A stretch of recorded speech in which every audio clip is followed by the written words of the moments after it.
Esto de los nacionalismos es como para pensar y pensar y pensar.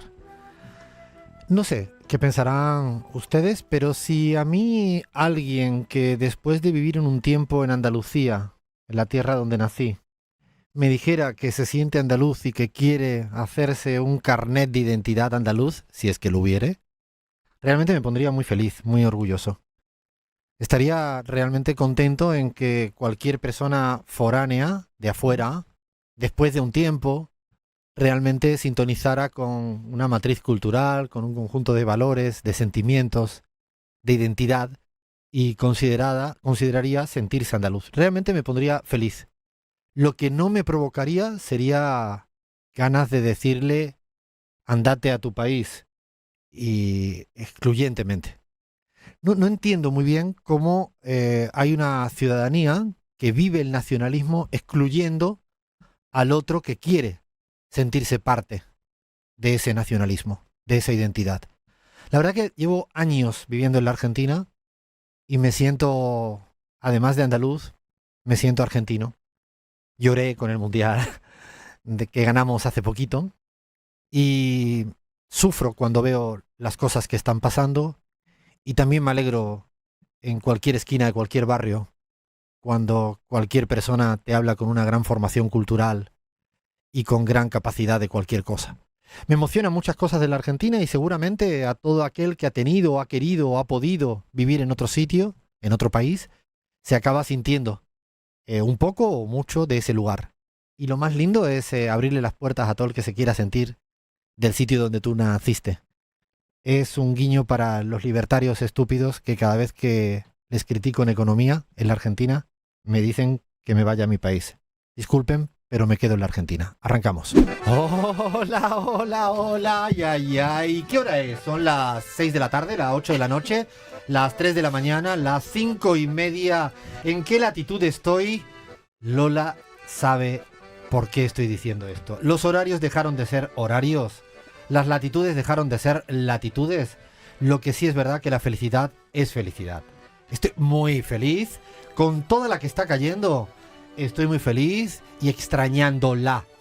Extrañándolola. ¿Se diría? ¿Es un término nuevo? No, dejémoslo ahí, si no voy a empezar a darle off al programa y tengo muchísimas cosas que contar. ¿Qué de cosas que pasan por la semana? La mitad no me entero, me la dice mi equipo ahora en las horas previas, ¿no? Que hay elecciones en Bolivia, parece que, o no, cualquiera sabe. Hay un montón de cosas que pasan y que me voy enterando. No, vamos a analizar en serio, con mucho humor y con mucho rigor, todo lo que viene pasando en el mundo mundial. Con muchas ganas de tener este micro y además hoy estamos felices, un poquito más de lo habitual, porque siempre que nos vienen a visitar estamos felices, pero si viene alguien a visitar que es de la casa, del equipo pizarrero, estamos mucho más felices. Y como es la que está de invitada hoy, que ha venido a visitarnos esta semana, yo creo que tenemos que debutar con ella con la pregunta a Jesús Quintero. Y además no ha sido elección mía, sino ha sido votación, hija de la gran chingada, votación durísima contra ella. Voy directo y ahora van a saber de quién se trata la persona que está aquí con nosotros en los estudios, en Radio 10, en Buenos Aires, en Palermo, en la Argentina. A ver, Crismar Lujano, la pregunta es muy sencilla. ¿De qué tema no te gusta hablar cuando se habla con amigos? ¿Hay un tema que siempre incomoda o que no te gusta simplemente? Dime, ¿de qué tema? Uf, Alfredo, me lo pones re difícil porque tengo una respuesta que no es políticamente correcta. Decilo, de eso se trata. A veces pasa con Venezuela. Te entiendo. Y está buena la respuesta. Me peleo con todos, entonces por buenos motivos, por supuesto. Prefieres evitarlo, ¿no? Dices, ¿por qué no hablamos de otra cosa, no? No, esa es la cuestión, que nunca lo evito. Peor, el tío se mete. O sea, no le gusta, pero se mete. Está bien esa respuesta. Vaya Luna, tema que no te gusta, que no participas, no hace falta ni siquiera que discutas ni te incomoda. Mira, es también medio polémico, porque si bien ustedes saben que me conocen y son amigas, que soy un poco chusma, pero en la general, bastante. Pero cuando se habla de otras personas, cuando es un grupo muy grande, que se habla mal de otra gente, ahí me suelo ir, porque me cae bastante mal. Esa situación me pone muy incómoda. Muy inteligente emocionalmente y muy honesta, Bahía. A ver, Leandro Álvarez. Estaba pensando y creo que el tema más espinoso en mi grupo de amigos es el tema de la salud capilar. Porque ¿Cómo? está bastante variada. Tema de Espérate, hombres, es un tema de tema, es un hombres. temón. Temón de hombres de 30 mediana edad, años. claro. Y es un tema que... Porque hay una realidad bastante variada en mi grupo de amigos. Hay algunos que ya lo perdieron todos, otros que tenemos muchas canas como yo, otros que están intactos. De Entonces hecho, yo es tengo un una tema muy teoría que si difícil. el que critica las canas siempre es un calvo. Sí, claramente, sí. ¿No? Yo estoy totalmente de acuerdo. Sí. Es mejor tenerlas que no Siempre, tenerlas. sí, siempre es mejor. Flavia Fiorio. Yo tengo un mal que es que estudié periodismo, con lo cual a mí me gusta hablar de todo, de lo que no sé, de lo que sé, yo me meto en cualquier cosa, entonces me cuesta mucho la verdad esto porque estudié periodismo y hablo de todo. Pero podría decir, por ejemplo, que este fin de semana que Independiente está por jugar cosas importantes de un campeonato, que Racing está fuera, bueno, podría decir que no me gustaría hablar de fútbol en este momento. por Bueno, ejemplo. yo estoy dispuesto a hablar de fútbol. Tiene el mejor momento futbolero. Yo también soy hincha del Calamar. Bueno, estamos ahí, estamos en el momento. No, yo voy a reconocer también, porque a veces me gusta responder la propia pregunta a Jesús Quintero. Una cosa que siempre no me gustó hablar con mis amigos, sobre todo, era de autos. Porque hablan todo el tiempo de autos y yo no entiendo de auto. Pero Entonces, autos cuando- como Colapinto. Nada, ni de autos, no, pero de autos ni de menos de Fórmula 1 y todas esas cosas. Pero cuando hablan de mira tal auto o tal cosa, o empiezan a comentarlo, el tema de no sé qué del embrague se llama. Ahí te disocias o totalmente. toda esa cosa, empiezo a retirarme. No me molesta, pero me empiezo a evadir. Y bueno, dejamos esta pregunta, Jesús Quintero, a toda la comunidad pizarrera para que nos respondan lo que quieran, para que nos hagan otras sugerencias de preguntas, nos pregunten a nosotros y a nosotras, nos planteen lo que les gusta, lo que no les gusta, que nos sugieran y que incluso nos pueden insultar con toda la creatividad posible, con una condición, mejor dicho, una restricción, y es que no me pueden llamar gallego porque soy andaluz, amando Galicia. ¿Por dónde nos escriben? Lo pueden hacer por Twitter, que estamos como @lapizarraoc, Instagram o Facebook somos Radio La Pizarra, mensajitos al +54 911 50 05 07 10. Ya llegaron mensajes, Alfredo, de hecho te mandan ¿Qué un dicen? saludo desde Canarias, que Bueno. hace unos días volvió de Andalucía y que comparte tu introducción. Y además sonó un cantautor canario, Pedro Guerra, así que mira por dónde. Mira, un beso también para esas islas maravillosas que son las Canarias. Menú servido, arrancamos con la pizarra. Y vamos a dar nuestra particular y singular vuelta al mundo, como siempre, con el epicentro, con el centro de gravedad en nuestra queridísima América Latina. Y tengo muchas ganas de que ahora hay un candidato que a mí me apasiona de la política chilena. Porque ahora le voy a preguntar a Fla, que es la que conoce bien. Habitualmente vive afuera de Chile. El tipo no tiene partido, sino lo que tiene es un usuario Twitter o redes sociales. Literal. Y ahora, de nuevo, en esta segunda instancia, porque ya se presentó la anterior, de nuevo candidato de la derecha. ¿Quién es? Franco Parisi se llama este candidato del que estás hablando, que efectivamente oficializó su candidatura a las elecciones de Chile, recordemos que son en noviembre de este año, con el lema "Vamos a volver Chile el jaguar", como vuelve el jaguar de ¿Cómo América ha sido? ¿En Latina. serio? No, sí, yo digo, no puede ser el león, el jaguar, hay como problemas por el sur, digamos. Es de un América agotamiento Latina. de creatividad también, ¿eh? Es el fin de la metáfora, ¿no? El fin de la Madre mía, Yo no sé qué pasa con los animales. Qué pero- cosa más torpe para buscar. Bueno, va. Pero efectivamente se vuelve a postular Franco Parisi, que como decís vos, es fundador y líder del Partido de la Gente, es de derecha, Partido de la centro Gente se derecha, llama? así se llama, tremendo. Es de derecha, centro derecha, digamos, y le viene a disputar las candidaturas que ya sabemos que se presentan, que ya están ¿Cuántas hay habladas. de la derecha? Y está Evelyn Matei, Kast, Kaiser y ahora este muchacho. O sea, hay digamos. 4 candidaturas Se que vienen ocupan a el espacio disputar. ideológico de la derecha, ultraderecha, ultraderecha y centroderecha. Efectivamente, él va directo a las elecciones de noviembre, digamos, no va a disputar lo que nosotros en Argentina llamaríamos las PASO, las primarias, él va directo a noviembre, dice yo voy a disputarle a ellos, de hecho hasta criticado a Kast, que fue el que terminó apoyando en 2021, Claro. porque bueno, obviamente en el No le balotaje, fue mal la en segunda- primera vuelta en el 21, justamente recuerdo, ¿no? eso te iba a contar, salió tercero. Exacto. En primera vuelta salió tercero viviendo en Estados Unidos, Alfredo. Eso era lo llamativo, porque el tipo vivía en Estados Unidos, presumía o se jactaba de vivir en Estados Unidos, hizo campañas de Estados Unidos en las redes sociales Sí. y quedó tercero. Y quedó tercero, después obviamente ya cuando está la segunda vuelta entre Kast y Boric, ahí va de banca digamos a Kast, pero ahora lo criticó y dijo que los otros candidatos son bastante malos y que está intentando asegurar más o menos el 13% de la votación de 2021. O sea, se tiene bastante esperanza, quiere pasar a segunda vuelta y lograr entre 8 a 10 diputados y senadores, porque también digamos, Alfredo, que esto lo venimos hablando Claro. mucho en Colombia, ¿cómo queda después conformado el arco político? Quieren Digo, la cuota en el legislativo, claro, ¿no? porque capaz no ganás las presidenciales, pero bueno, terminás como teniendo una cuota y conformando el arco político. Así que ahí va la derecha que ya tiene 4 candidatos, por lo menos para las elecciones, y la izquierda vimos que va un poquito sí a primarias. Ahora en junio tenemos que ver con qué junio candidato. son las primarias? Sí, en junio, 29 de junio, vamos a ver con qué candidato efectivamente se llega a las elecciones de parte de la izquierda. Pero ahí está un poco dividido el arco chileno. La duda que yo tengo, y lo digo como duda, es si va a volver a haber una alta fragmentación partidaria en las presidenciales. Ocurrió ya en el año 21, que fue muy fragmentada. De hecho, me acuerdo perfectamente que Boric y Kast no llegaron a ninguno de los dos al 25% en primera vuelta, además con muy baja participación. Sí. Con lo cual, voto del padrón electoral, si no recuerdo mal, 12 puntos había sacado Boric del total del padrón electoral y acabó siendo presidente. Y yo, la duda que tengo, Fla, es si ahora mismo, que parece que van a haber 7 u 8 candidaturas presidenciales entre lo uno y lo otro, veremos, ¿no? Sí, sí, efectivamente, veremos qué pasa. Todavía como que en Chile nada está servido, digamos. O sea, creo que tenemos que seguir analizando todo este año, arco político de la izquierda, arco político de la derecha, ver, convengamos que el gobierno de Boric fue el primer gobierno en este más o menos signo político, digamos, de todo lo que venía teniendo Chile. La derecha quiere empoderarse nuevamente, o sea, va con sus candidatos que decís que va de derecha a más derecha, o sea, a ver quién puede subirle un poco más la cuota y vamos a ver efectivamente qué pasa en noviembre, pero acá Franco Parisi dijo, yo quiero de nuevo, muchachos, quizás no desde Chile, pero quiero de nuevo. A ver, le quiero comentar que si es presidente tiene que vivir en su país. Le va a tocar, ¿no? No puede ir de Washington allí, no. Bueno, no. Eso sería Trump, que perdón,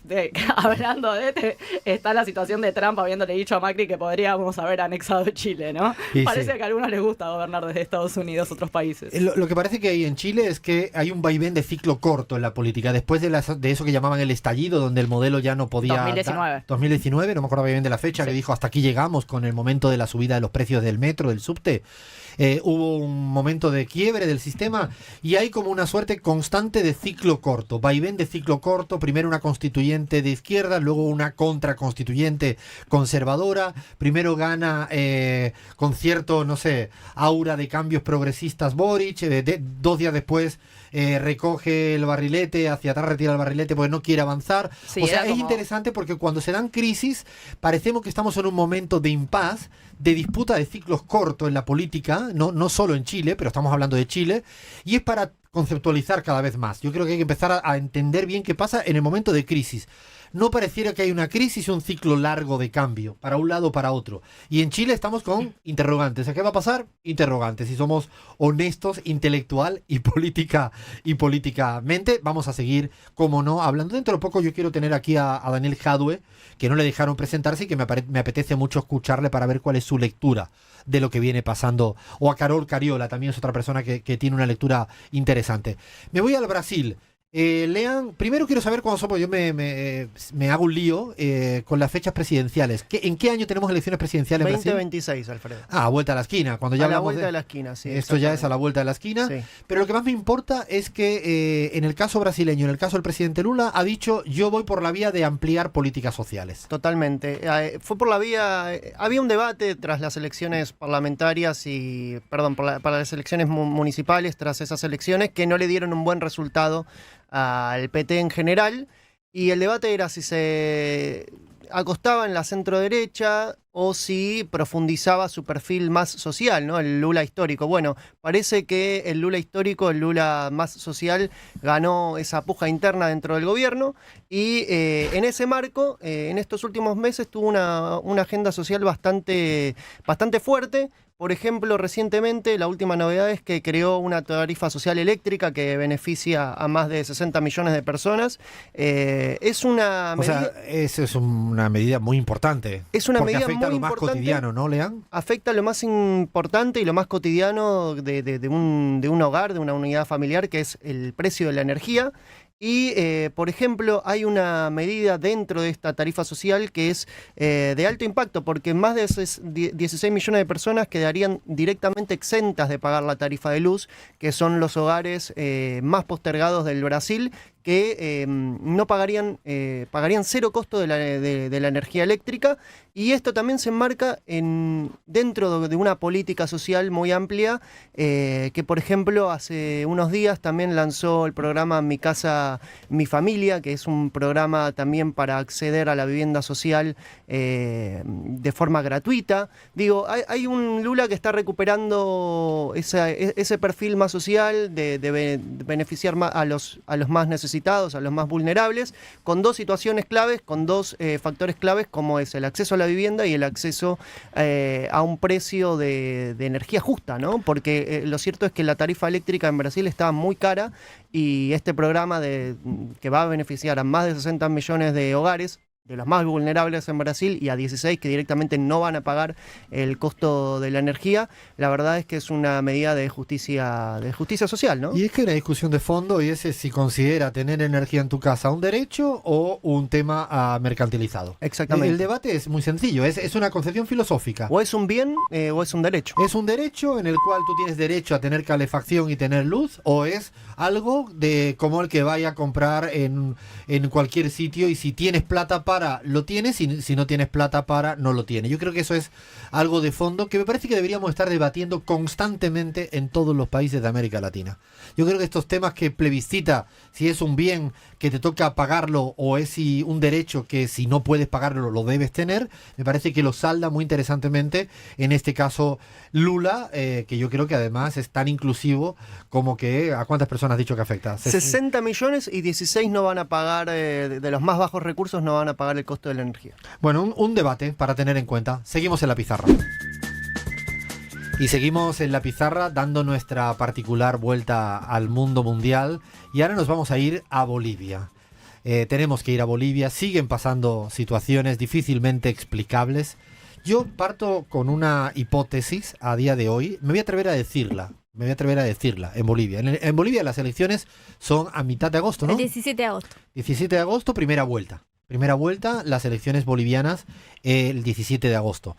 Se terminó el plazo este pasado lunes. El pasado lunes a la noche se terminaba el plazo de inscripción de las candidaturas, de los nombres y apellidos de quién serían los candidatos y las candidatas presidenciales. Esto venía siendo... Ha pasado desde el lunes pasado unos días y todavía no sabemos quién van a ser los candidatos y candidatas habilitados. ¿Por qué? Es porque el nivel de putrefacción de la democracia en Bolivia ha llegado a tal punto que yo me atrevo a decir que tengo dudas a día de hoy que pueda haber elecciones presidenciales el 17 de agosto si esto sigue así. Esto que estoy diciendo me deja atónito hasta escucharme mis palabras, llegar a sospechar la posibilidad, no estoy afirmándola, la posibilidad, el escenario de que no existan elecciones porque el nivel de judicialización de las candidaturas está llegando a tal punto en el cual uno ya sospecha que pueda no haber elecciones por no haber candidaturas en oferta. Está ocurriendo de una gravedad. Evidentemente el centro de todo es el acoso y derribo contra Evo Morales. Le han tumbado sus siglas, sí, que no son sus siglas. Mejor dicho, le han robado sus siglas, las del MAS, y dos otras siglas partidarias con la cual él coquetea, incluso hicieron alguna declaración pública que podían llegar a tener la posibilidad de avalar una candidatura de Evo Morales, le buscaron cualquier irregularidad, cualquiera es cualquiera, y también ha sido inhabilitada. Está Pambol y Frente para la Victoria, quien quiera tener la letra pequeña clara.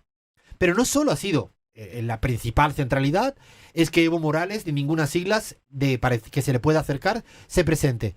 Hoy en día hay un sinfín de procesos judiciales abiertos para tumbar candidaturas en Bolivia.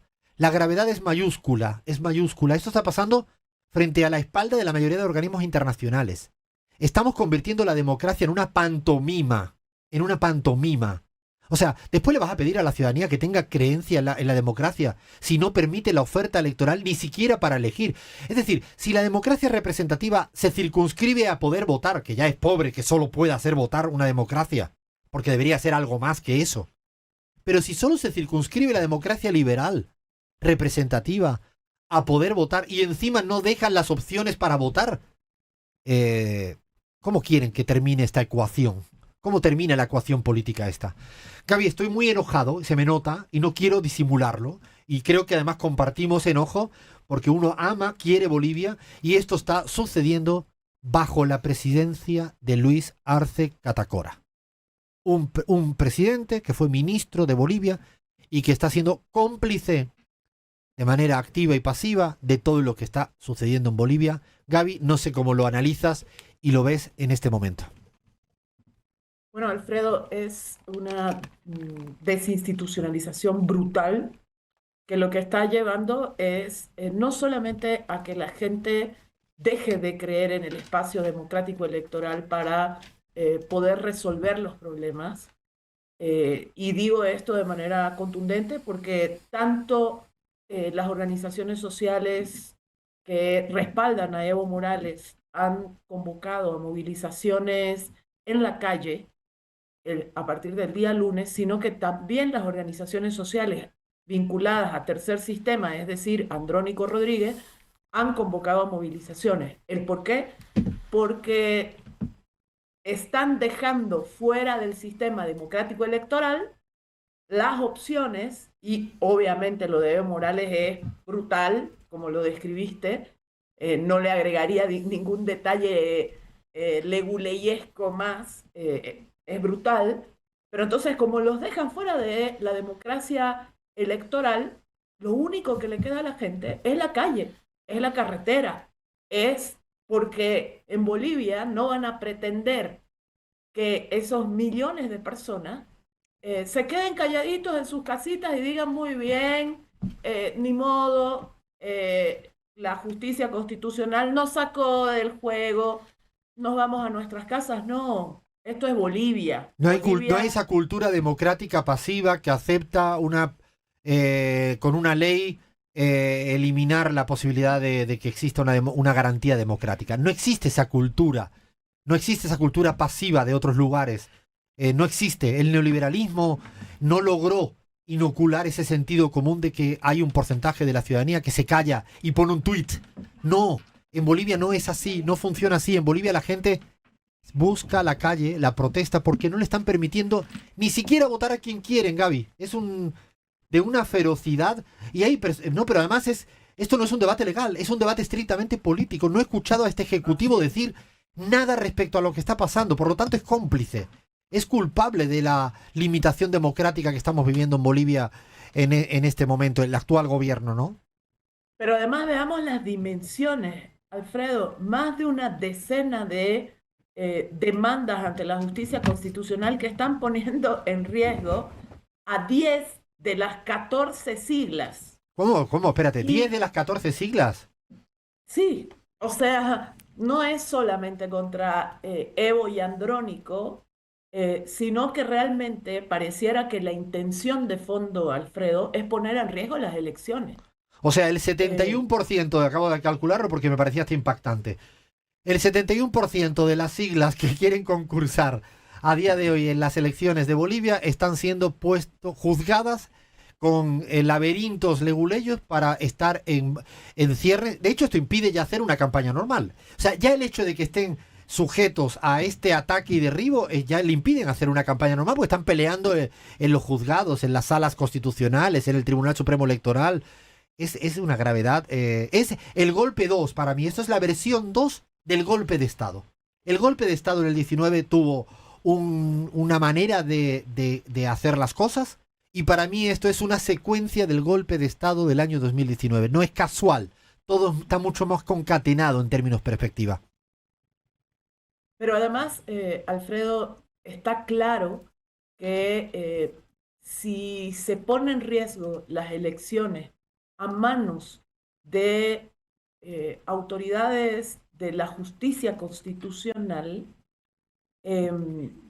la justicia constitucional, que además tiene la mayoría de su máxima instancia, el Tribunal Constitucional Plurinacional, a la mayoría de sus magistrados autoprorrogados.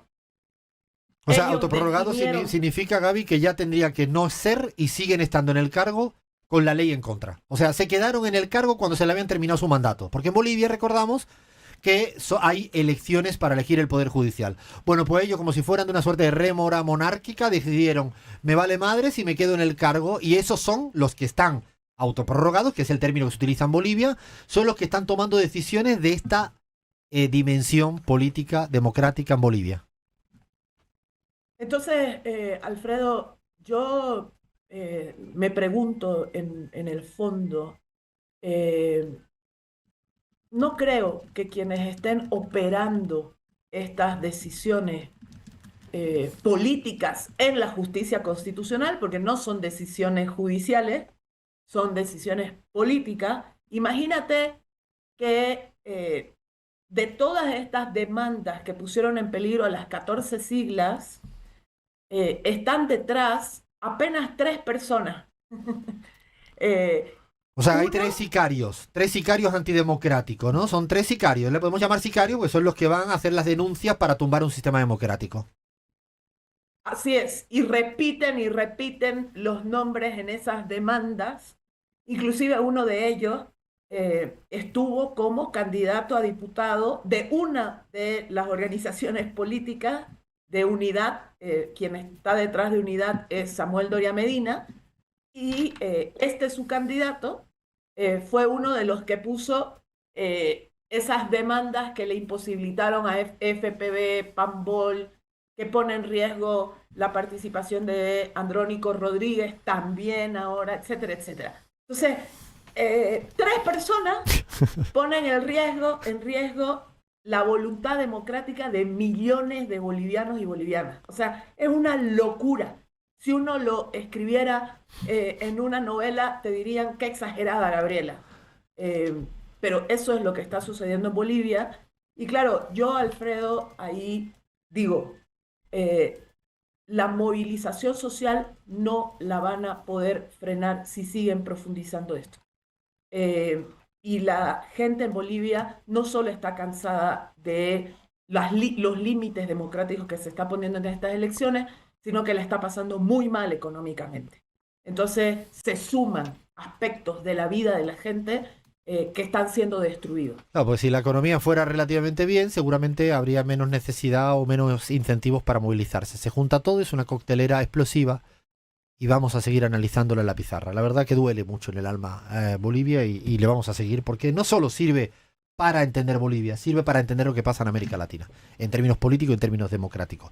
Pego un gran salto gigante y me voy a Portugal porque hubo elecciones que también dieron un gran cimbronazo electoral y político, ¿no? Sí, Alfredo, elecciones parlamentarias en Portugal. Recordemos que las elecciones parlamentarias en Portugal definen el primer ministro, que es la figura más importante del Estado portugués, y revalidó la centroderecha de Luis Montenegro, la coalición conservadora Alianza Democrática. Recordemos que es la tercera elección en 3 años de Portugal, de aquel cimbronazo que... Tercera elección en 3 años. 3 elecciones en 3 años de aquel cimbronazo, de aquella crisis que surgió durante el gobierno de Costa, el gobierno socialista. No sé si recuerdan aquel gobierno que conformó el Partido Socialista con agrupaciones de izquierda como el Partido Comunista, el Bloque de Izquierda, Libre, etcétera.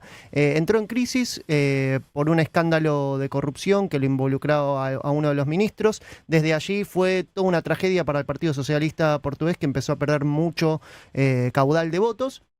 Y también eso implicó una crisis económica en Portugal, aumentó el desempleo, hay una crisis también habitacional muy fuerte, producto de la gentrificación de las ciudades portuguesas como Lisboa, que es una ciudad muy visitada por los turistas, que eso eleva mucho el costo de la vida de los portugueses, y un ascenso de aquel momento en que entra en crisis el gobierno socialista al día de hoy.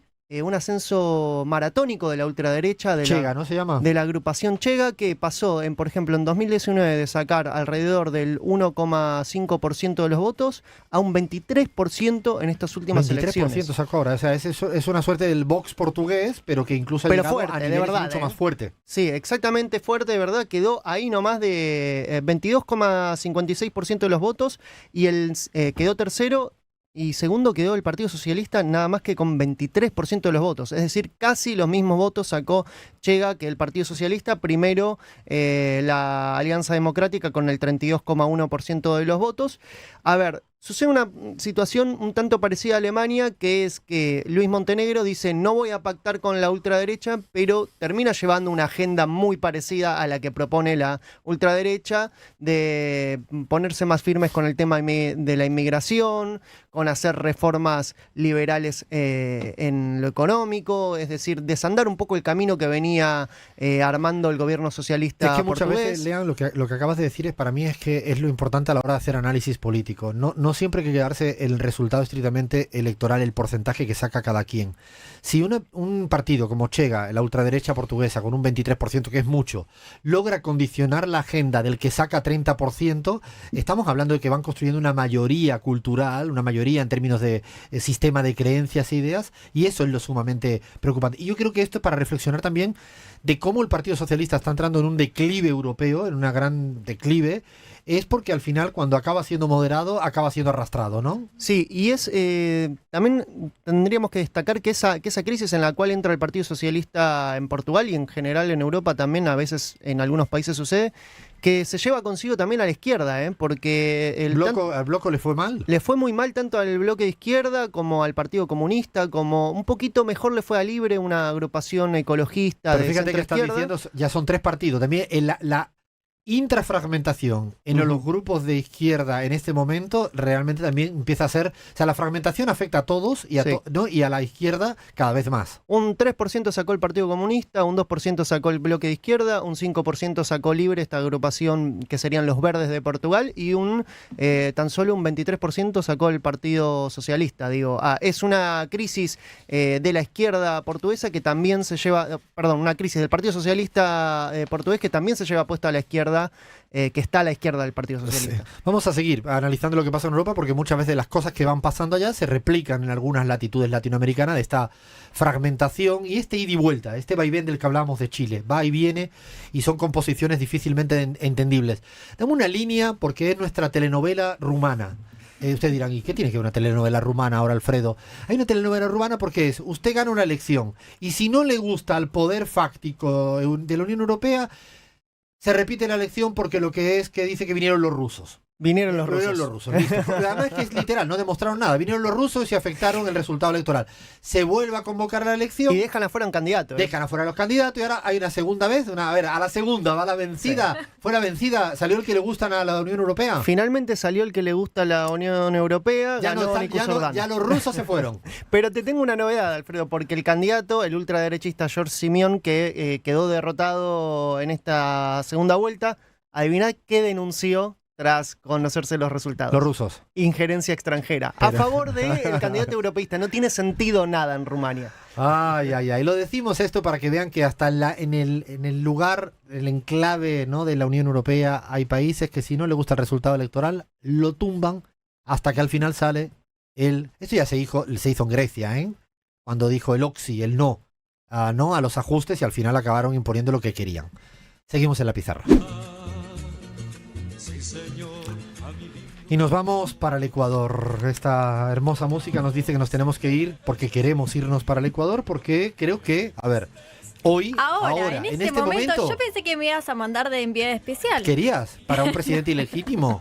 O sea, tenías ganas de avalar. O sea, en este momento yo tenía ganas de visitar Ecuador. Bueno, entonces digámoslo a las claras. O sea, en Ecuador están ahora asumiendo el presidente Daniel Noboa. Y a las 11 de hora de Ecuador está empezando la ceremonia de asunción de Daniel Noboa. Ok, entonces vamos a analizar un poco lo que se viene hacia adelante, pero sobre todo también queremos analizar cómo llegamos hasta aquí. Cómo se llega a una elección, que hubo segunda vuelta, una primera vuelta prácticamente con empate técnico a 44 puntos entre Luisa González, la candidata más de la Revolución Ciudadana, y Daniel Noboa. Se reconcentró la elección en la primera vuelta y, como muchas comillas, extrañamente, Noboa, de todo el voto en disputa, se quedaba con la mayoría de segunda vuelta, y con Luisa con casi nada. Pero le hemos preguntado al expresidente Rafael Correa cómo deberíamos de enfocar esta nueva presidencia de Daniel Noboa en el Ecuador, y lo escuchamos. La toma de mando de Daniel Noboa en Ecuador es absolutamente legítima, porque las irregularidades y abusos que se dieron en las elecciones presidenciales del Ecuador no pueden ser posibles en ninguna verdadera democracia, en ningún Estado de Derecho. Eliminó a su principal contendor de la misma tendencia, Jan Topic. Topic participaba, ni siquiera hubiera llegado a la segunda vuelta, Noboa. No pidió licencia durante la campaña electoral como obligaba explícitamente la ley. La licencia la tiene que otorgar la Asamblea, luego él se otorgaba él mismo una carta en la que comunicaba el Consejo Nacional Electoral que de cara a campaña él mismo se otorgaba la licencia, cumpliendo la Constitución, por días, ¿no? Por tarde, por horas. Y él dejaba la presidencia, tenía que reemplazar a su vicepresidenta, destituyó a su vicepresidenta, metió preso a su hijo, metió preso al abogado de su hijo. Él mismo nombró a la vicepresidenta encargada, a su jefa de despacho. Un desastre institucional completo.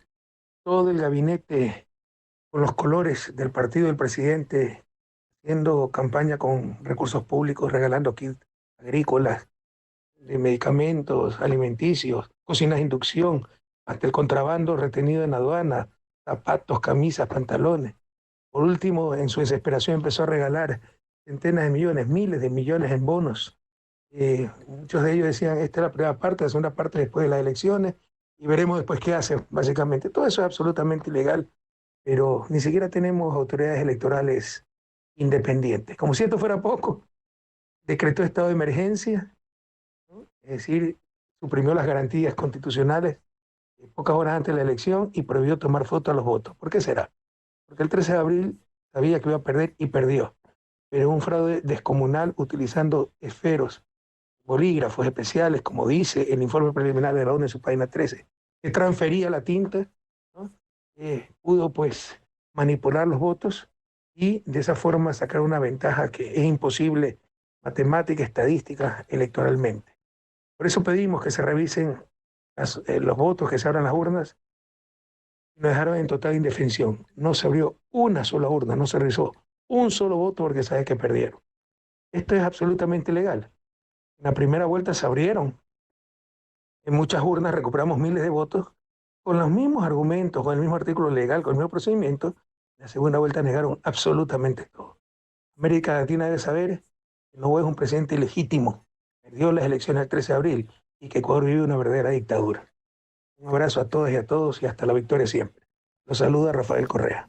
Le damos las gracias a Rafael, le pedimos que exclusivamente para la pizarra nos hiciera el análisis, mejor que él, para hacer este recuento de irregularidades, ilegalidades, de todo, que en el fondo es como hoy en día se cambian el signo del resultado electoral. Un cóctel de muchas variables, incluido con una técnica que fue hasta comentada en el informe de la OEA, en un párrafo, que no es que es sacado de la invención de Rafael Correa, y es esto de cosas raras que se vieron con los bolígrafos, los esferos, las viromes, ¿no? De cambiar el signo del voto. Pasó absolutamente de todo y por eso queríamos enmarcar bien lo sucedido hasta ahora.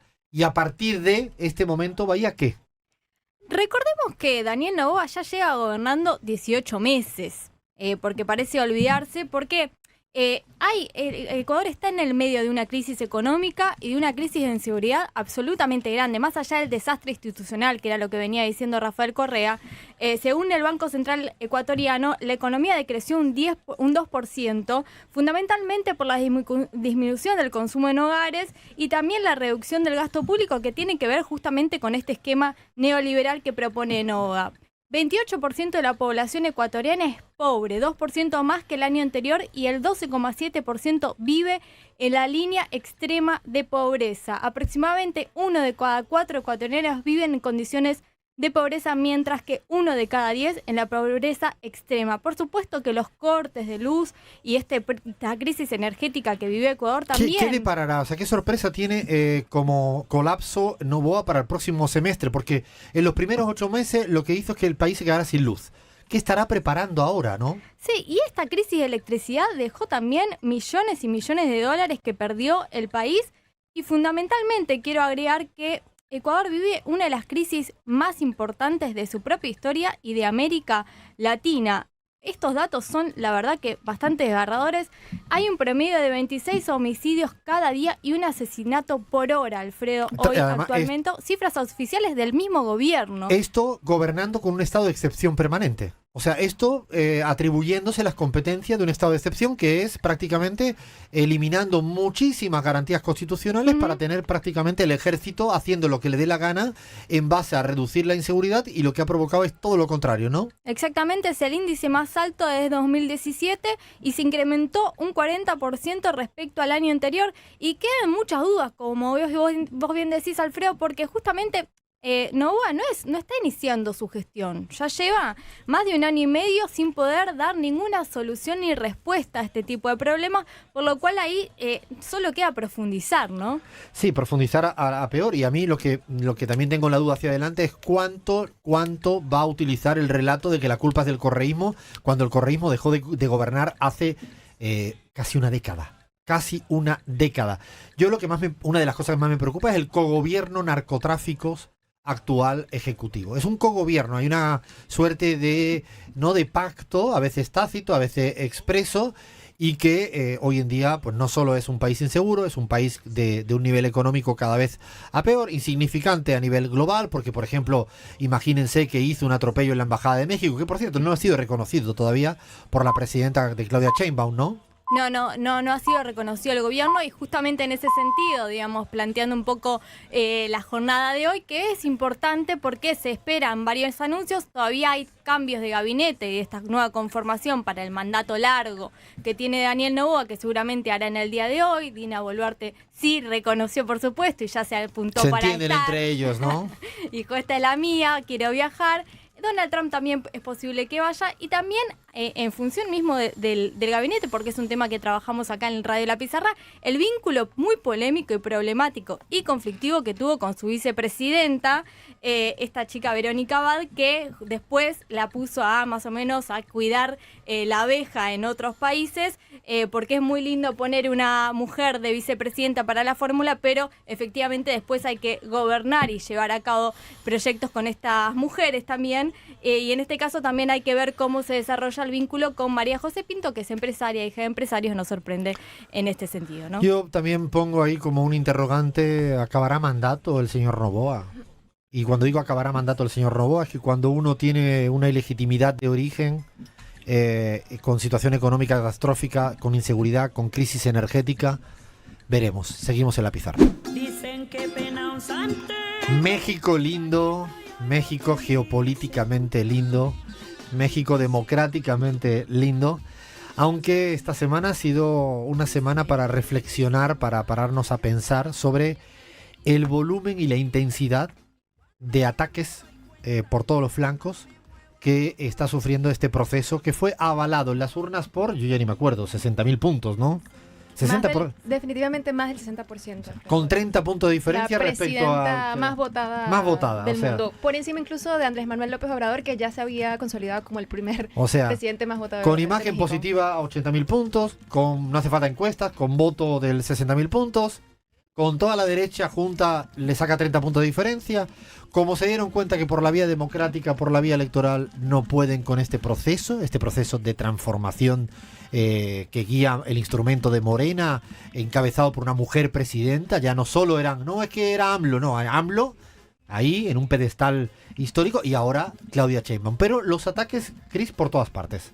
Así es, Alfredo. Bueno, México y su presidenta en particular están bajo fuego abierto, ¿no? Lo decimos realmente en un sentido figurado, pero no para dramatizar, sino porque los hechos hablan por sí solos, ¿no? Empezar esta semana con el terrible hecho sucedido el 20 de mayo, el martes, un día muy triste y largo también especialmente para la izquierda mexicana, pero para todo el conjunto del país, ¿no? El cobarde asesinato de dos colaboradores muy cercanos de la jefa de gobierno de la Ciudad de México, ¿no? Jimena Guzmán y José Muñoz, secretaria particular y asesor de políticas de seguridad metropolitanas de Clara Brugada, que además fue realizado este crimen a plena luz del día en una de las calles, una de las arterias viales más congestionadas del país, ¿no? Yo creo que O sea, mataron a dos personas Sí. fundamentales del gobierno de Clara Brugada, que fue también electa, una mujer claramente de izquierdas, que fue electa en la Ciudad de México, ¿no? Que es un país prácticamente en sí mismo. Mataron, asesinaron a dos de las personas más cercanas a ella. Yo, de hecho, te lo decía fuera de micro, Cris, tenía una relación bastante cordial y buena con Pepe Muñoz, que es como le llamaban internamente. Era un tipo Sí. que manejaba mucho el tema de encuestas, estadísticas, un tipo muy agradable. Asesinado. O sea, están intentando lo que no ganan en las urnas, asesinar en las calles contra el gobierno de izquierda de Clara Brugada. Sí, bueno, empezar con esto, Alfredo, que digamos fue la cereza del pastel, ¿no? Pasó este 20 de mayo, pero ya tenía un par de semanas con ataques bastante frontales, ¿no? Se acumularon, digamos, provocaciones, declaraciones, decisiones unilaterales, que todo, o sea, sumado todo esto, apunta más bien a una ofensiva, no se sabe si coordinada o no, pero sin duda persistente, desde los diversos sectores de los Estados Unidos hacia el gobierno de México. Desde Washington esta presión se intensifica al menos en 5 frentes simultáneos, ¿no? En lo diplomático, en lo militar, en lo económico, en lo mediático y también en lo judicial. Y hay 2 agendas que yo diría que confluyen un poco acá. Por un lado, el de la derecha mexicana en ruinas, que en vista de que no tienen un proyecto de oposición para el país, pues parece más guiada, digamos, por ese rencor hacia el obradorismo que por una propuesta real, y por el otro lado, pues este vecino norte incómodo. Así que bueno, empezar por, digamos, uno de los frentes, el declarativo. Estamos hablando de que Donald Trump pasó de elogiar a la presidenta Claudia Sheinbaum, de decir la respeto, incluso hasta la admiro, a decir ella, y cito, ella tiene tanto miedo de los carteles que no puede ni caminar, ¿no? Esto sucede, estas O sea, espérate, declaraciones... Donald Trump, el presidente de Estados Unidos, le ha dicho a la presidenta de México, repite la frase porque es para tener mucho cuidado con lo que pueda pasar después. Ella tiene tanto miedo de los carteles que no puede ni caminar. O sea, es una frase amedrentadora, ¿no? De decir prácticamente está o secuestrada o muerta. O sea, este es el nivel dialéctico del presidente de Estados Unidos, que no solo es importante por ser quien es, sino que es su vecino. Sí, y esto en lo dialéctico, Alfredo, que es un reto grandísimo, pero sabemos que no ladra solamente por ladrar, lo hemos aprendido también, ¿no? Hay un operativo, ¿no? La frontera está cada vez más militarizada. Además se han documentado vuelos de drones estadounidenses en territorio mexicano. Invasión de soberanía.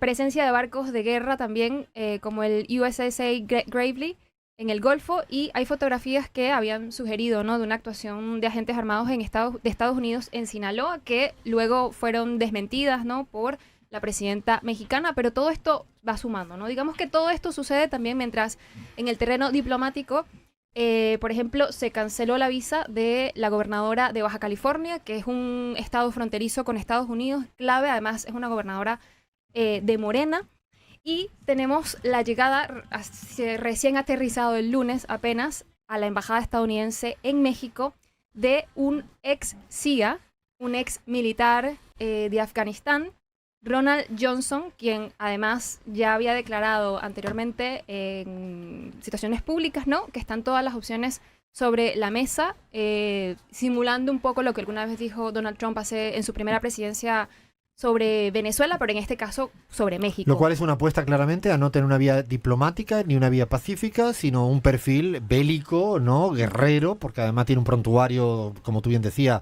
de haber estado en todas las guerras o haber participado o haber incluso fomentado que haya guerras. Bueno, este es el que manda. No son mensajes baladí, es un sumatoria, ¿no? De un escenario cada vez más complejo, y aparte lo comercial también, ¿no? Claro, y mencionar sobre eso, Alfredo, que no es un tuit perdido, no es el embajador designado por Estados Unidos para México. Así que la verdad es que en otro contexto sería un escándalo, pero no.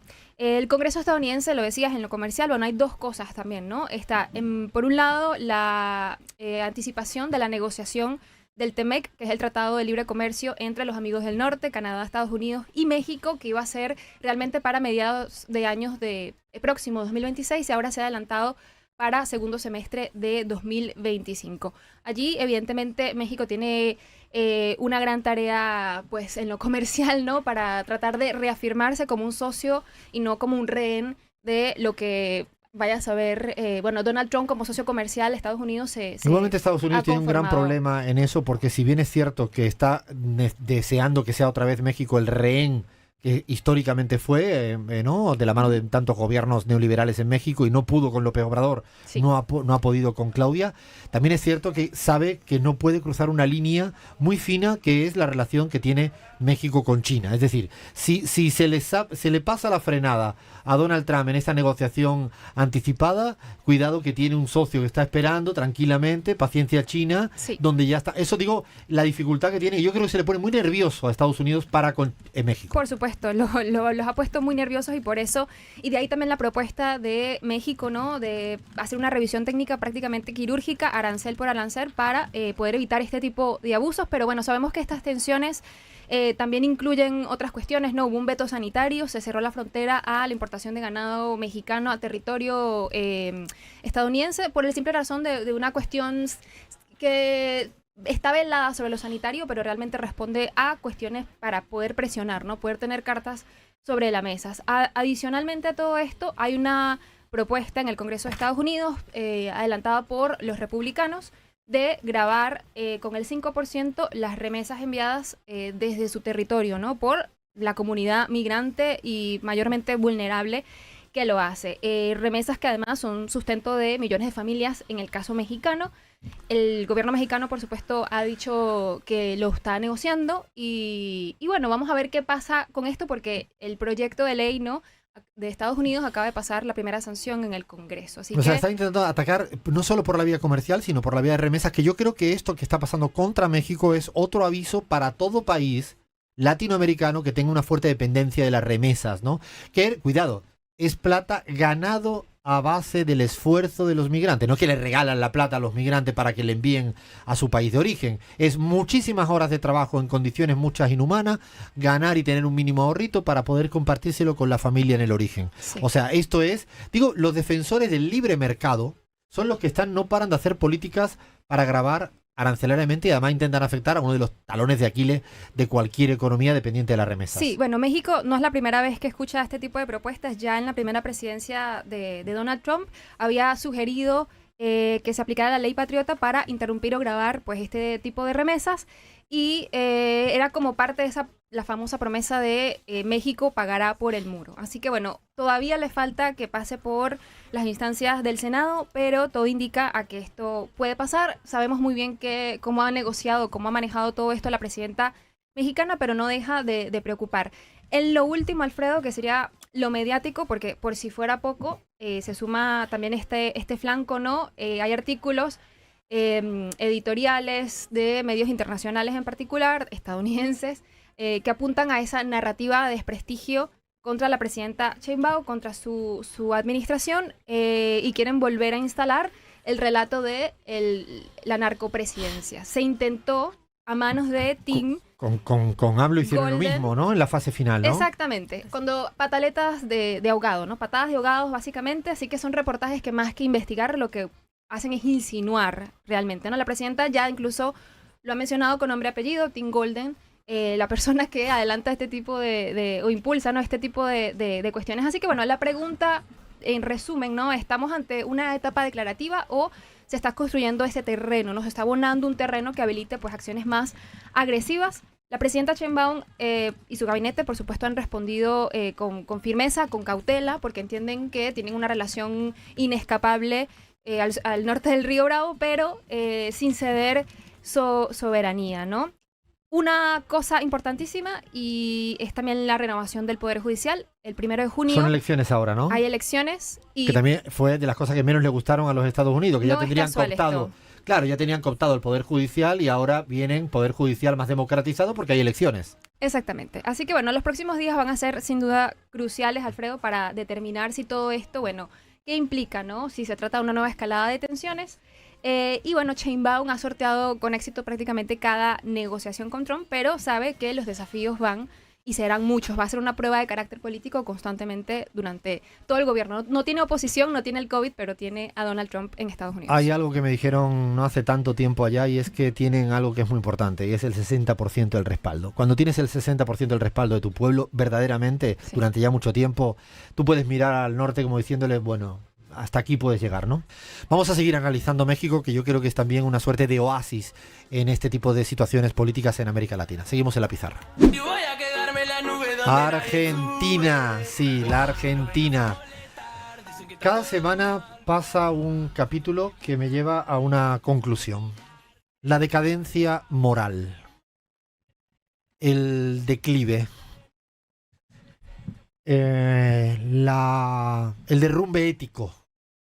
Son palabras que me vienen constantemente cuando intento caracterizar lo que viene pasando en el actual gobierno presidido por Javier Milei. Hace varias semanas, meses, uno de los rasgos característicos era el cualquier cosismo. Decir cualquier cosa. Decir lo uno y lo contrario, no estar apegado a la verdad, poder inventar cualquier argumento, con además decirlo y hacerlo sin que se te mueva un ápice de tu rictus, que es lo más difícil, cuando tú haces y dices cualquier cosa. Ahora, y ya viene siendo un habitué, empezamos a observar una, yo diría que muy preocupante decadencia moral de todos los planteamientos. Es detrás de cada idea, propuesta, argumento, hay una decadencia moral. Y lo que más me preocupa es que haya una sintonía societal con esta decadencia moral. Porque es cierto que ponemos mucho énfasis en Javier Milei, en Caputo, en Karina Milei, en el otro Caputo, en Bullrich. Es cierto que tienen una responsabilidad mayúscula cuando reprimen, cuando te endeudan eternamente, cuando invitan al narcotráfico a blanquear el capital, cuando están dispuestos a expropiar a los ahorros de los argentinos y las argentinas. Ellos están ahora en un proceso de expropiación del colchón bank, si me permiten el término. La plata que está ahorrada por muchas familias argentinas y argentinos, con mucho esfuerzo a lo largo de los años, y que están dispuestos a la expropiación de estos ahorros, de este colchón bank. Pero además lo están haciendo no de frente, sino con mentiras, subterfugios, con cualquier cosismo y con decadencia moral, porque ni siquiera están diciendo claramente que lo que están deseando es tener dólares de los argentinos porque están desesperados por la ausencia de inversiones extranjeras en la Argentina. Este modelo de populismo cambiario solo es sostenible con deuda eterna y con desahorro de los argentinos y con blanqueo de capitales. Esta es la única triada que le permite el modelo de populismo cambiario que, insisto, disculpen el spoiler, se terminará el día de las elecciones legislativas intermedias y a las elecciones en la provincia de Buenos Aires. Cuando lleguen a ese término, ahí habrá una mega devaluación, porque el objetivo es seguir acumulando poder político a través de cualquier cosismo y de decadencia moral. Estamos ante una gran depresión ética. Pero insisto, lo que más me preocupa es que tenga un aval en un determinado porcentaje de la sociedad. Que la sociedad mire para otro lado ante ese cualquier cosismo o que incluso aplauda ese cualquier cosismo. Que comulgue con la deshumanización o que sintonice con este declive ético. Que le haga el coro o que incluso mire para otro lado. Hay una parte de la sociedad argentina, porque es la misma parte de la sociedad argentina que fue un sujeto activo y presente en la dictadura. Cuidado que las dictaduras no solos son sostenibles en el tiempo gracias a la militarización y a los poderes fácticos. Hay una parte de la sociedad que se inserta en esos modus operandi deshumanos, sin moral, sin ética. Esto pasó en el franquismo en España y duraron durante décadas. Pero había una parte de la sociedad que se beneficiaba directamente y una parte de la sociedad que el nivel de tolerancia ante lo inhumano era cero. Y otro nivel de tolerancia era absolutamente permisivo ante la deshumanización, ante las muertes, ante lo que estamos hoy en día viviendo en la Argentina. Esta semana nos hemos despertado con algo que no se termina de entender. Primero, la falta de responsabilidad por no ser preciso en nada más y nada menos que un tema tan delicado como cuánta plata yo tengo derecho a llevar a un banco, a cambiar, a transferir entre privados y no tener precisión no haber ningún sustento legal, sino simplemente una declaración en una rueda de prensa. Primero, la falta de rigor, la falta de precisión, la falta de institucionalidad para llevar a cabo este tipo de cuestión. Es como una suerte de violación de la seguridad jurídica cuando tú dices, sí, ahora que tráeme hasta 50 millones de pesos, lo puedes llevar al banco y bueno, está todo bien. Está todo bien hasta que la institución tributaria te diga lo contrario. En esa suerte de limbo jurídico, en esa suerte de océano de no moralidad, de falta de ética, de declive, estamos hoy en día construyendo una nueva Argentina. E insisto, con un porcentaje altísimo de los medios de comunicación que avalan, que son absolutamente cómplices y corresponsables, que se ríen, que defienden, que justifican, que cuando no pueden justificar atacan al kirchnerismo en vez de criticar mínimamente lo que está ocurriendo en la Argentina. Porque yo no sé, le preguntaba a mi equipo si saben dónde queda las Islas Caimán y Seychelles. O sea, ¿tú sabéis dónde queda esto? Me enteré hoy. ¿Dónde Me quedan? enteré hoy ¿Dónde quedan? en territorio británico. Alfredo, se ve muy bien, hay que decirlo. Unas playas... ¿Están playas buenas? Tan buenas. Están Encontré buenas. una nota que tiene un buen título. Dice, los otros piratas del Caribe. Ah, bueno, entonces... Pero Inglaterra no tiene playas. Esto debe ser un territorio Colonizado. colonizado allá en el Caribe. Bueno, pues el objetivo de Milei es situar geopolíticamente a la Argentina en estas latitudes de las Islas Caimán y de Seychelles.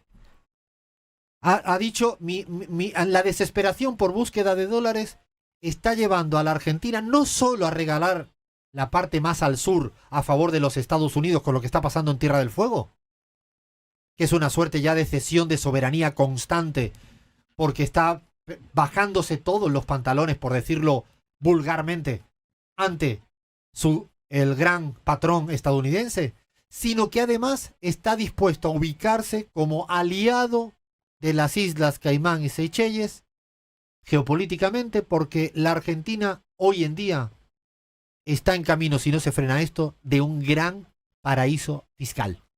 Es el lugar para el blanqueo de capitales de todos los narcotraficantes del mundo. ¿Qué es lo que hacen en las Islas Caimán y hacen en las Islas Seychelles? Es decir, la Argentina está abierta a las puertas de par en par ante la ausencia de lluvias de inversiones productivas, de inversiones hasta de sus amigos, que no trajeron, dicho a los argentinos, un mango. O sea, el señor Elon Musk no trajo nada. Mucha foto y poco dólar.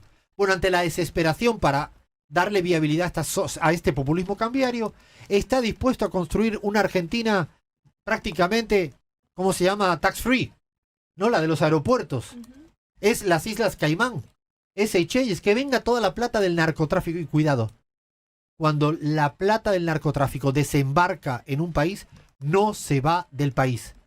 Alfredo, un dato sobre Seychelles: 94.000 personas tiene de población.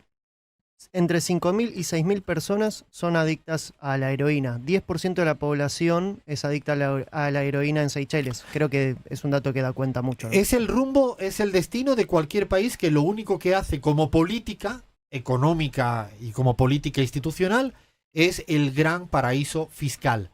Y este es el propósito. Claro, como cuando no existe moral ni ética en el gobierno, insisto, en una parte de la sociedad. Porque yo no fui de los que consideré que la elección en Capital de Buenos Aires había nada positivo que rescatar. Sinceramente no lo veo por ninguna parte. Sí, que hubo baja participación y por lo tanto la Libertad Avanza no tiene tanto voto como verdaderamente tienen del padrón electoral. Eso afecta a todos los candidatos. Al segundo también. O sea, no nos hagamos trampa al solitario. Lo que estoy diciendo es que hay una minoría intensa que está verdaderamente abonando una decadencia moral de la Argentina. Una decadencia moral de la Argentina. Una forma de insertarse en el mundo. Se está insertando en el mundo a lo Islas Caimán, a lo Islas Seychelles. Gaby creo que quería decir algo. Sí, Alfredo, yo lo que no logro entender es cómo va a explicar Milei que un gobierno de izquierda, como el de Claudia Sheinbaum en México, logra 21.400 millones de dólares de inversión extranjera directa y él no logra atraer ningún dólar limpio que genere productividad a la Argentina y solamente está buscando los dólares sucios para lavarlos en Argentina. O sea, ¿cómo es que él, el experto para generar dinero, generar crecimiento con y sin dinero, como nos los vendió en toda su campaña, no logra traer dólares limpios a la Argentina, mientras México logra 21.400 millones de dólares en el primer trimestre del 2025. No hay ninguna inversión, véase en comparación, como dice Gaby, lo que ocurre en México, y lo que hace es endeudamiento eterno externo con el FMI, con otros actores, con otros acreedores, desahorro de los argentinos, y como no le alcanza. ¿Y por qué no le alcanza? Porque además necesita incrementar el ritmo de importaciones en el corto plazo. ¿Para qué? Para intentar seguir construyendo ese suerte de relato para llegar a las elecciones con alguna posibilidad. Esto, señor Milei, no es un país en libertad, es un país, insisto, como un paraíso fiscal. Seguimos. Alfredo, conociendo a Lucía y me pareció fantástica. La verdad es maravilloso. Y yo creo que los libertarios no quieren que esté cerca, porque tienen miedo de contagiarse la inteligencia y la sabiduría. Porque ellos repelen. Sería algo maravilloso para el ser humano. Y ellos repelen cualquier cosa que sea buena para el ser humano. Así que no te hagas problema. Andalucía es maravillosa, Argentina es maravillosa y vos sos un tipazo. Gracias. Tendría que haber muchos señores Serrano Mansilla. Yo no quiero que se vaya del país. Quédese. Yo amo a mi país. Soy descendiente de españoles. Mi padre era español. Todos debemos amarnos unos a otros. Cada uno con su costumbre, respetar sus principios, sus estilos de vida. Le mando un abrazo enorme y por favor no se vaya, señor Serrano Mansilla. De acá no me voy, pero ni en broma me voy. Gracias, un besito. Igual como equipo de trabajo, si hubiera más de un Alfredo Serrano Mansilla, estamos en con problemas. Con uno estamos muy bien. Mirá, no le hagas caso a los libertarios. Nosotros los argentinos te queremos, te amamos y te queremos con nosotros, porque sos una persona de bien. Amás nuestro país, tenemos que estar orgullosos que un extranjero ame nuestro país y se quede a vivir con nosotros. Josefina de San Justo. Josefina, te mando un beso gigante, Josefina, y a toda la audiencia pizarrera, por siempre estar ahí. Alfred, tengo un mensaje muy lindo que se los contaba fuera del aire, pero creo que vale la pena. Primero decirles que tenemos, además de nuestra audiencia latinoamericana de todos lados, una audiencia muy federal, porque nos está mandando mensajes desde Tucumán, un taxista, desde San Juan, desde muchos lugares a los que les mandamos un beso. Pero te quiero decir que hay una persona de San Juan, Argentina, que nos cuenta que está por abrir un pequeño negocio de venta de artículos de librería y en honor a nuestro programa le va a llamar La Pizarra. Me gustó mucho el nombre del programa y me gusta mucho escucharlo. Saludos, Gaby. Así que Gaby de San Juan, vamos a visitarte pronto. Pero pronto es pronto porque que mande fotos. Que mande fotos, que mande fotos y la gente de San Juan ya saben, van a La Pizarra a comprar artículos de librería. Absolutamente, sí, nos encantó eso. Me gustó mucho ahora eso de irnos para tierra sanjuanina. La verdad que estamos muy felices de poder seguir haciendo radio semana tras semana, acá en Radio 10 en la Argentina, muy felices, también en Radio Nacional de Colombia, en Ambio Ayala en Bolivia, en Radio Pichincha en el Ecuador, en Altavoz Radio en México, en Canal Red Latinoamérica, que no se me olvida nada más, ¿no? Estamos hasta en la sopa, es que estamos por todas partes y estamos muy felices de seguir haciendo radio porque nos apasiona. A ver, tenemos el momento Yapa, es un momento de gran calado académico, podríamos decirles, el momento donde los papers afloran, ¿no? La bibliografía trabajada. Es el momento donde cualquiera que nos esté viendo por YouTube, ¿por dónde nos pueden ver por YouTube, Flan? Bueno, estamos en el YouTube de Radio 10, ahora en vivo y en directo, así que lo buscan ahí en YouTube de Radio 10 o también twitch.tv/Alfred Serrano Mansilla si quieren ver estas caras de investigación seria. O sea, si ustedes quieren saber quién hizo la investigación, solo tienen que ver las ojeras. Las mías no son ahora de investigación, son de otro tipo de razones lolísticas, pero hay razones de investigación que verán que hemos trabajado mucho para una ardua investigación que la semana pasada la teníamos muy planificada, muy preparada y creo que es el momento de la verdad. Es un momento donde sé que no vamos a hacer grandes amigos ni amigas. Es un momento donde va a ser difícil de explicar o de llevarnos bien con los países que pongamos en la pole position, en la parte más de la cumbre del ranking de países más depresivos. Países con más grado de infelicidad. Y sabemos que el tema de la depresión es un tema muy importante, muy serio, y ahora me pongo serio, cambio el tono, es un tema para no frivolizar, no es un tema para jugar, es un tema que cuando uno ve a un amigo, a un familiar, a uno mismo metido en ese pasaje de la depresión, no es para jugar, y además nos parece que hay que ponerlo encima de la mesa. Se está poniendo afortunadamente cada vez más encima de la mesa en términos de política pública, empieza a dar menos vergüenza.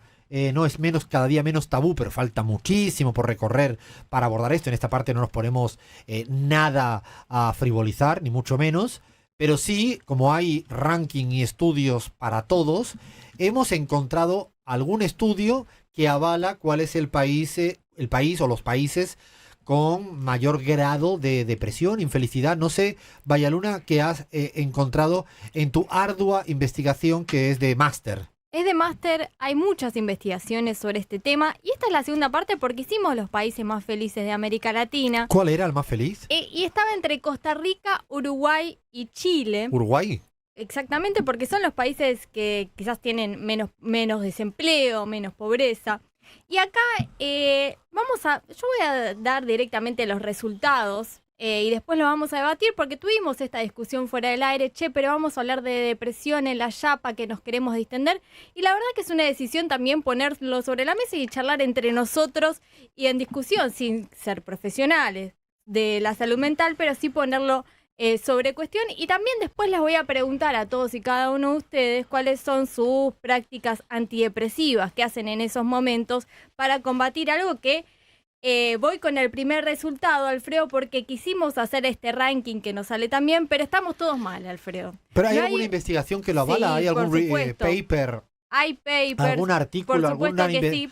¿Cuál es? Citémosla porque nosotros somos muy serios acá. La Organización Mundial de la Salud marca un rango que es el 4,4% de la población, que eso es el nivel que un país podría llegar a tener de rango de depresión o síntomas relacionados con la infelicidad. Pero en América Latina estamos todos por encima de ese rango. Hay estudios que plantean que Brasil y Paraguay son los más depresivos y hay otros que plantean que Argentina y Perú están en el ranking máximo, arriba top 1 de los países depresivos, pero la realidad es que absolutamente todos indican, entre todos los estudios que hicimos, indica que hay algún país de América Latina que está por encima del promedio que se estila o que es recomendado que un país tenga. Sin embargo, toda depresión es mala, ¿no? Toda persona que tiene que padece esta depresión es mala. Ahora,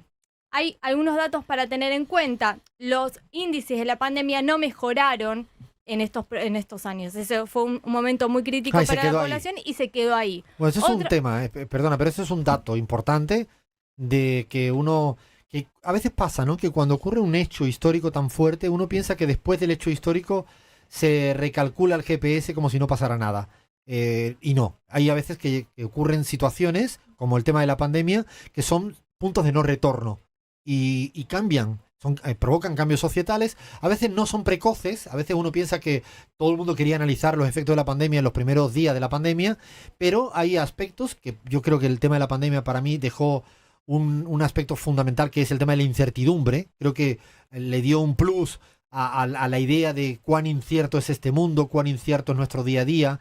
Pero el tema de la depresión, como tú planteas, los indicadores se quedaron ahí estancados. Se quedaron estancados y fundamentalmente por dos cuestiones. Vos lo planteabas de alguna forma, que es la inversión del Estado, de las políticas públicas para que esto se resuelva de alguna forma. Y si bien hay políticas públicas que atañen estas cuestiones, es ínfima, digamos. En algunos países es del 1%, en algunos países es del 3%, y por supuesto había que poner más herramientas, o hay que poner más herramientas del Estado a disposición de la salud mental. Porque puede haber que haya depresiones y que al final el Estado esté ausente en algunos gobiernos que tienen este objetivo, y si el Estado está ausente, entonces es probable que el que no tenga capacidad económica incluso para encontrar a los profesionales que puedan resolver y afrontar estas situaciones, empiezan a entrar en bucles de depresión, insistimos, con múltiples manifestaciones muy feas, muy duras en la cotidiana. Déjame hacerte una pregunta, Bahía, te voy a hacer una pregunta directa. A ver. En términos de franja etaria, Sí, ¿cuál la crees que es, o si hay algún dato, o si no Hay hay datos, hay datos. ¿dónde afecta más, o dónde se manifiesta más, o dónde dicen Los que hay millennials. más? Los millennials. Estoy No, segura. bueno, hay dos Centennials. franjas Sí, piensas que sí. etarias. Para mí, según- centennials. Bueno, hay dos franjas etarias. Según un informe del Estudio Nacional de Yo Salud, pensaba que eran los Bienestar mayores, y yo pensaba que era Envejecimiento. la vejez. Siento que para mí... Acertaron los dos. Ah, bueno. Porque están los mayores de 65 y los jóvenes de entre 20 y 30 años. Y ahí hay un dato interesante que yo me lo guardé, que es de un estudio que se llama Sapiens Labs, que tiene que ver con el uso de las nuevas tecnologías que parece que nos conectan, pero también nos aíslan y nos generan muchísima depresión, porque se hizo un estudio, esto, dato de color, para que lo tengas en cuenta con Lola y yo con Atilio, un estudio de niños que habían adquirido su primer celular a los 6 años y niños que habían adquirido su primer celular después de los 10. Los que habían adquirido el celular a los 6 años eran mucho más infelices y tenían más patrones de depresión que los que habían adquirido el celular después. Por lo cual también las nuevas tecnologías ayudan en algunas situaciones y todos sabemos que también nos perjudican. Estamos bastante alienados, si somos adictos, en mi caso lo asumo, al celular y Twitter. No, y aparte hay un grado de frustración, yo lo noto con mis sobrinos, ¿no? Que es el hecho de tener la aprobación constante del otro. No es una manera de conectarse con el otro, de compartir con el otro. A veces sí, y a veces lo que quiere es una suerte de aprobación, ¿no? De el decir el me gusta, el like y todo ese tipo de cosas, es la necesidad de ser aprobado. De hecho, y la Alfredo, inmediatez, ¿no? Y encima que sea inmediato, Claro. ¿no? puedo aportar desde las redes sociales, pero hay alguna característica de los centennials, a diferencia de los millennials, por ejemplo, que en las redes sociales como Instagram, que tienen feeds que quedan las fotos fijas y tal, los centennials no tienen ninguna foto fija y los millennials sí, no por, o sea, obviamente por una cuestión etaria,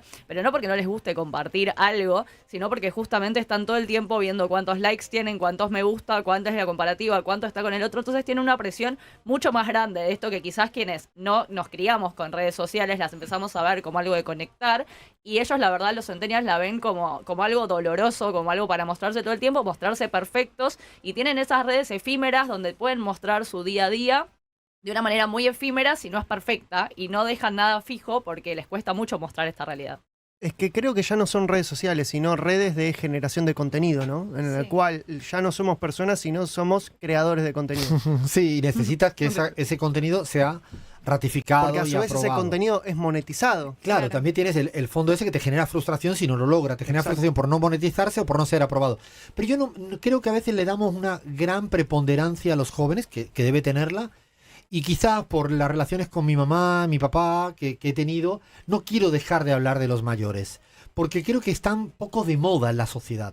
Hay pocas películas de mayores, hay pocas fotografías de mayores, hay poca vida con los mayores. Hay algo de la ausencia de los mayores, ¿no? De las mayores, que verdaderamente provocan, no solo por el acercamiento a un punto final, porque empiezan a tener problemas de salud, que también, yo veía las cifras en España, que me las conozco porque lo hablé tantas veces con mi mamá, tantas veces, porque claro, hay tantas personas solas, mayores, tantas personas, y a veces tienen hasta poder adquisitivo para no estar solas. Sí. Pero no es, cuando ya no tienes poder adquisitivo, todavía peor. O sea, hay un tema ahí que yo creo que también, me imagino que es verdad que América Latina son sociedades más jóvenes y en términos de pirámide poblacional no son sociedades envejecidas como son las sociedades europeas, que verdaderamente me parece que dice mucho. Creo que Gaby quería decir algo, ¿no?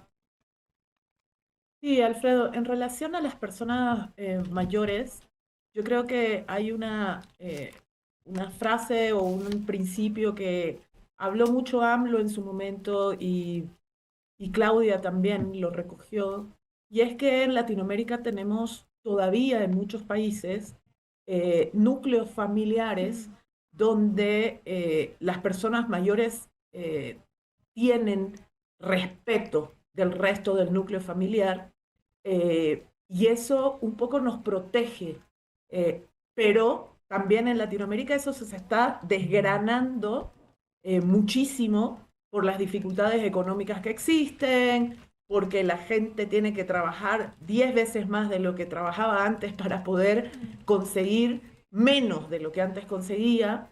Y una cosa que me parece que afecta tanto a mayores como a chicos jovencitos, y a nosotros también, digamos que estamos ahí al medio, que es que te venden que tú vas a poder ser exitoso y tener millones por una idea genial que se te ocurra en términos de producción de contenido y vas a ser millonario y eso no puede pasar a cualquiera de nosotros. Y entonces hay mucha frustración cuando Exacto. te rajas tratando de hacer contenido y no eres millonario. Y entonces esa frustración también me parece que genera mucha depresión. Sí, tal cual. Lo que dice Gaby me encantó porque se dio el debate genial, las y las felicito. La crisis económica tiene que ver fundamentalmente con esta situación, no lo habíamos mencionado, pero es una de las principales causas y por eso también Argentina y Perú tienen estos índices tan elevados. En Argentina el 54% de las y los argentinos se autoevalúa como con estrés y en Perú el 59% y justamente por la falta de trabajo, por la falta de dinero, por no llegar a fin de mes. En tercer lugar, la familia. En Argentina, el 40% de los argentinos dicen no dormir bien, Alfredo. O sea, y creo que, no sé si acá hacemos la ronda, yo me apunto a esa escala. Cada cuatro argentinos presenta síntomas de ansiedad y de depresión, y esto también tiene que ver justamente con las crisis económicas y en Perú principalmente con la crisis institucional que viene viviendo el país hace varios años. Otro dato quizás para ir cerrando, podemos ahora ir charlando con mecanismos antidepresivos. Quiero preguntarles qué hacen ustedes, porque también tiene que ver con poder charlar de lo que nos pasa. Y voy a mencionar uno, pero ¿se acuerdan que en el índice de felicidad de los países teníamos Uruguay y Chile? Pero otro de los datos para destacar de este informe casi científico es que esos mismos países presentan muchos síntomas de depresión en sus sociedades. Digamos, Uruguay es uno de los países con la tasa de suicidio más alta de América Latina, por lo cual también el ordenamiento general y también la estabilidad de alguna forma también genera consecuencias contraproducentes. Hubo ¿no? casos en el fútbol uruguayo, no sé si recuerdan, de Sí, suicidio, claro, que incluso participaron algunos de las estrellas de la selección uruguaya con videos sobre salud mental, sobre la importancia de la salud mental. Creo que Cavani había participado en uno de esos videos. Y además, en esto me pongo un poco más serio, pero no estamos dando las cifras para concluir que un país tiene mayor grado de problemas de depresión que otro, sino estamos dando las cifras para utilizarlas como excusa para hablar de un problema. ¿Por qué? Porque creemos que estas cifras todavía tienen seguramente muchas fallas. ¿Por qué?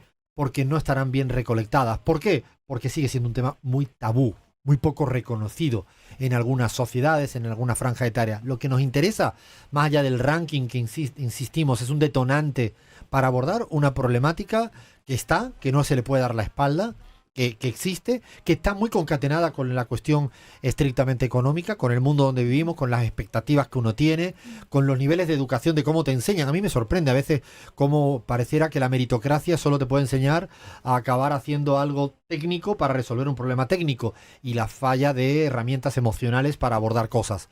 También es cierto que hay mucha gente que dice, bueno, pero esto es un problema de la clase media, alta, dominante, que ahora se preocupa de estas cosas.